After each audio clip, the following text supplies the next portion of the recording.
Hello everyone and welcome back to my channel. It's me again, Chelsea, and today I am bringing you my March wrap up. So I cannot actually believe that it is already April. That is absolutely bonkers to me, and I know this is a little bit later than I usually do it, but I thought I would film my March wrap up for you.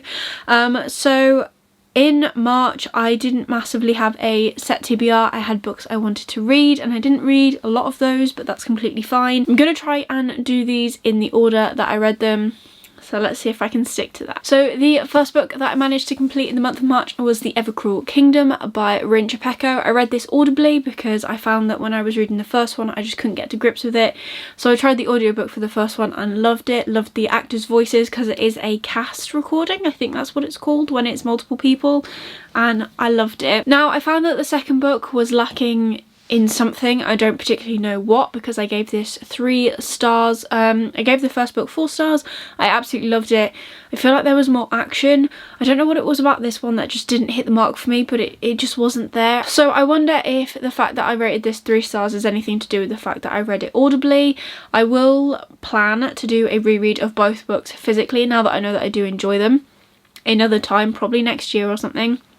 But as for the actual book itself, I was still in love with the characters of Heidi and Arjun, who I loved in the first book, and Odessa, who is the second goddess. She definitely grew on me. If you don't know what I'm talking about, the first book we follow 2 goddesses and they're pretty much their companions as they go about trying to save their world. Their world was broken in what is known as the breaking. The breaking resulted in their world stopping spinning, so half of it is constantly in ice and half of it is constantly in scorching sun. And I really, like I said, I really loved the first book. This one, I don't know what it was. There was a lot more action, I'd say, in this one than in the first one, but something about it, you know. So 3 stars is my first read. The next book I completed in March was Good Girl Bad Blood by Holly Jackson. This is the second book in the A Good Girl's Guide to Murder trilogy. The third one is coming out in August, and I loved this. I gave it 4 stars. Once again, we are following Pip, who is the main character in the first book, and it is still in that multimedia kind of thing where there are the podcast recordings and like her notes and also the story itself, which I really enjoyed. I can't really say much about this. Oh, I kind of can. They're not massively linked. So this takes place after the first book. In the first book we're following Pip, and she has decided to do her EPQ, which is an extended project qualification. I'm pretty sure, I could be wrong on what the E is, but something like that, that you can do in school to kind of like boost your self up, I guess. And she decided to do her project on the murder of Andy Bell, and she was killed 5 years ago, allegedly by her boyfriend Sal Singh, and Pip doesn't believe it. So the first book we're following her as she goes through that murder case and like discovers what really happened. And then in this one we are following Pip again as she is solving yet another mystery and doing another podcast. I feel like this one is a little bit more hard hitting, purely for the fact that in this book Pip's podcast is actually taken off, so she releases the podcast with all of her notes from A Good Girl's Guide to Murder, and she discusses that case, and then she discusses the new case that she has taken on in this book. So in this book there are cases of bullying, and I feel like we watch Pip go through so many hard-hitting moments and like realizations, and I really appreciated that. I feel like it was done really well. I love this book. 4 stars. Cannot wait for the third book to come out. And there is a extra like little story as well later on in this stack, but I will speak about that when I get to it. The third book that I read in the month of March was Nevernight by Jay Kristoff. I love this. 4 stars. Cannot wait to read the rest of the series. Absolutely love Mia in this book. She is badass. I love it with my whole heart. I cannot wait to see where she goes next. So in this book we are following Mia Corvair as she travels to the Red Church, which is a school for assassins, and we follow her whole journey. So the Red Church, they train up these assassins, and only a few select students manage to make the title of Blade, which is a fully fledged assassin, and they get sent out into the world to do the Red Church's bidding. And the rest of that class becomes Hands, which are the servants of the Red Church, and they do like, I don't know, 70 things, I guess. And we follow her through a range of different trials and tasks, and I loved this. The twists and turns were amazing. The ending was fantastic. I cannot wait to see where Mia goes next. I loved this.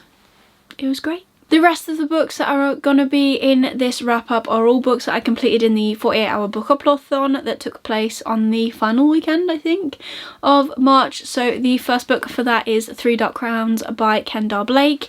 I love this book. It is a reread for me. It is 4 stars. I was so happy to return to this world. So this world is set on an island that is not too far away from our normal life now. It is just surrounded by a mist that only lets you see it when the island wants to be found, essentially, and the island is ruled by a queen, and every queen gives birth to triplets, and those triplets have different special abilities. So in this book, our triplets are Arsinoe, who is a naturalist, Mirabella, who is an elementalist, and Catherine, who is a poisoner. And the way this world works is the queen gives birth to triplets.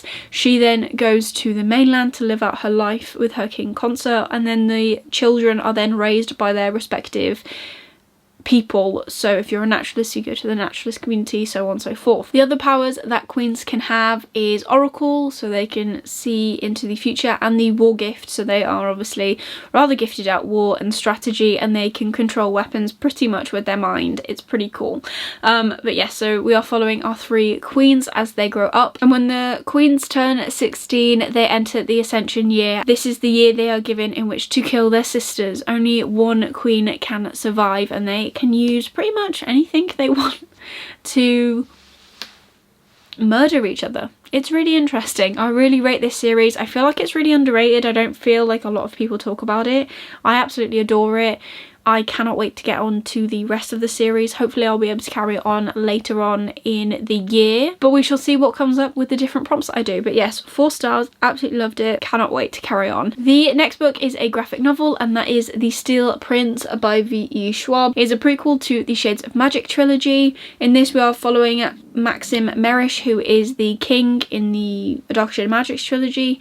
And this one I also gave 4 stars, but I got very confused because I haven't actually finished reading or actually completed the first book, let alone the whole series. I feel like once I've read the Dark Shade of Magic trilogy, this will make more sense. I loved the art style of this book. It was fantastic. There were a lot of you know, stabby scenes and gore and blood, which I'm not mad at. This artwork is stunning. I absolutely love it.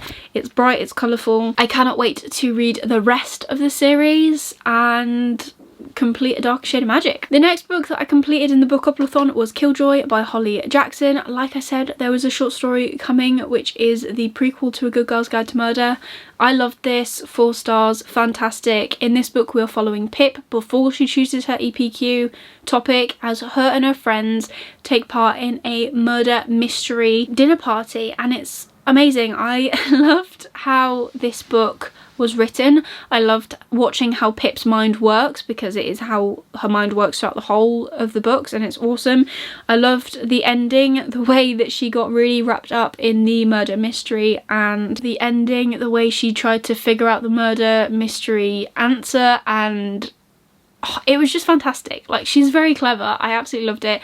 And there is foreshadowing in this for the first book, which is even better because obviously this came out after that book. I loved it, and I'm pretty sure you can still get this on Amazon. It is £1. It is the World Book Day small book that she came out with. This obviously is not necessarily as mixed media I don't think that's a term, but there you go. This is the story, and then like the kind of separate parts are like the clues. So like, I won't show it too close because it's a spoiler, but it'll be like this, so like little notes and stuff that they get given as clues throughout the night, which was pretty cool. 4 stars, loved it. Need to pre-order the 3rd and final book because I need that book in my life. The next book that I finished was You Should See Me in a Crown by Leah Johnson. I gave this 3 stars. It was an okay book. Personally, it was going to get 3 stars. It was never going to be highly rated because it is a contemporary. I only read it or listened to it because it was a prompt for the book upathon. It is not something I would have picked up on my own, but I did still really enjoy it. I thought it was really well written. I did really enjoy watching Liz as she went through this book on her mission to try and become prom queen. The thing that bugged me about this book is as it bugs me in like any book, be it fantasy or contemporary, is that it was a YA situation and there was so much miscommunication. I don't like that. I am a big believer in talk it out, don't beat around the bush, and in some aspects this book did fall into that trap a little bit. It did frustrate me. I think it did definitely impact how I felt about this book, but overall the ending was really sweet, and yeah, 3 stars. Happy I read it. Will not read it again. The second to last book that I read in March was This Is Going to Hurt by Adam Kay. So this is a non-fiction. This is his journals of being a, well, it says Secret Diaries of a Junior Doctor. So it's based on real life, but things are changed obviously to protect anonymity, which is fantastic. I did really enjoy this. I thought it was quite informative. It was really nice to read as well. I'd recommend it to anyone. There is a lot of comedy elements to this book. Adam does go through and describe how many different objects he has managed to pull out of people's bodies and not up here. So it's just one of those books that kind of makes you go about the whole human race, like how people can be this daft. I've got no idea, but you know, there you go. That is that is what he did. So yes, really enjoyed this. I gave it 4 stars. I don't know, like I put it through Core Pile. It was a good book. I recommend it. Check it out if you want a non-fiction about doctors. I cannot wait to actually read 'Twas the Night Shift before Christmas, but I think I might save that yet again for Christmas now that I have read this, and I need to get on to Thank You NHS, the 100 stories that Adam Kay actually edited together. I think they'll be a good read. And the final book that I finished in the month of March was the Queens of Fenbren book by Kendar Blake. This is 2 short stories in the 3 Dark Crowns series. I really enjoyed them. The first story, we are following the young triplets, so Arsino, Catherine and Mirabella, as they are taken from Black Cottage, where the Queen always gives birth to the triplets. So it is the day that they are taken by the separate families, and kind of a little bit after, as they kind of settle into their new lives. And the second story we are following is following Queen Elsbeth, who was the last Oracle Queen and is the reason why they drown all Oracle Queens now, because apparently she went mad. But this story kind of gives you more background as to what actually happened, because in the first book, and I'm pretty sure throughout the series, Queen Elsbeth is actually mentioned as the obviously final Oracle Queen, but more in a negative way. So it's really good to get the background information as to what actually happened in her day. So there you go. There are all 9 books that I managed to complete in the month of March. It was a fantastic reading month for me, if I'm completely honest. I did not think it would go as well as it did, but I had a great time reading. I found that doing the book-up-a-thon really ignited my love of reading again, and I loved that. That was my absolute favourite thing. So yes, I'm hoping once again that April will be as good a month. I have already uploaded my TBR. If you haven't checked it out, I'll link it up here for you. Also, if you want to check out my book-up-a-thon vlog where I did read majority of these books, again, I'll link it up here for you. Make sure you check them both out. I had fun filming them both. The April TBR is chaotic and fun, and I loved filming it. It is probably my favourite TBR video that I filmed in a very long time, so there you go. If you want to watch it, it's linked up above for you. But otherwise, that is everything for today's video. Please give it a thumbs up if you enjoyed it. It really supports me and my channel. Be sure to leave me a comment down below. Let me know, did you read everything that you wanted to read in the month of March? I certainly did. I read more than I thought I was going to read, which is fantastic. And if you want to see more of me and see how I get on in this month, you know, coming up reading wise, keep up with my weekly reading vlogs, all the other fun content I've got coming, make sure you subscribe and click the notification bell so you get notified every single time I upload new content. But otherwise, that is everything for today's video. I hope you're having an amazing day, and I will see you soon in the next video. Bye.